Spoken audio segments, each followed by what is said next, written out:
Ölkəmizə turist olaraq gələn xanım Azərbaycanlı kişi ilə tanış oldu.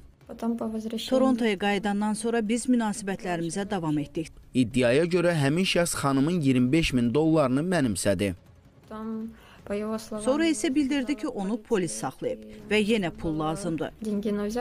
Əslən Polşadan olan xanım Olga Çernoviska 2024-cü ildə Azərbaycana istirahət üçün gəldiyi zaman Rəşxan adlı bəylə tanış olub. Həmin bəy ilə aralarında münasibət yaranıb. Daha sonra ölkəsinə qayıdan xanım həmin bəyin istəyi ilə ayrı-ayrı vaxtlarda ona pul göndərib. Münasibətimizin davam etdiyi bir il ərzində inamımdan sui-istifadə edərək məndən 25 min ABŞ dolları aldı.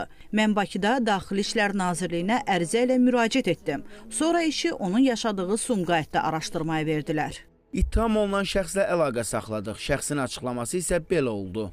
Mən oradan borcu götürmüşəm, mənimsəmək deyil axı. Borcla mənimsəməyin arasında kifayət qədər böyük fərq var. Mən özünə də bildirmişəm ki, yəni bizim aramızda olan borc. Yəni qaytarmısınız xanımın pulunu? Yox, qaytarıram hissəli şəkildə. Mənim qohumum var, o da indi hal-hazırda Polşadadır. Mən ona pul göndərim, onu orada əlbəl verir. Hüquqşünas Mircavid Miriyev deyir ki, bu şəxslər dələduzlardır. Onlar planlı şəkildə borc adı ilə xarici vətəndaşları aldadıb pul istəyirlər.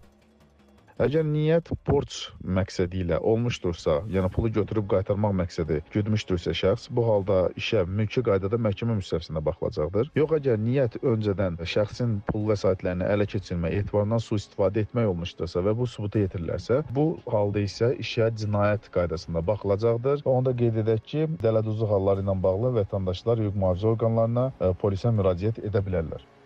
Daxili İşlər Nazirliyinin mətbuat xidmətindən bildirildi ki, tərəflər arasında borc münasibətləri ilə bağlı polisə müraciət daxil olub. Aparılan araşdırmalarla Əbdülhəlimli Rəşxanın Çernoviska Olqadan borc aldığı müəyyən edilib. Tərəflər arasında yaranan mübahisənin mülki xarakter daşıdığı nəzərə alınaraq cinayət işinin başlanmasının rədd edilməsi barədə qərar qəbul edilib. Şikayətçiyə hüquqlarının müdafiəsi üçün məhkəməyə müraciət etməsi tövsiyə edilib.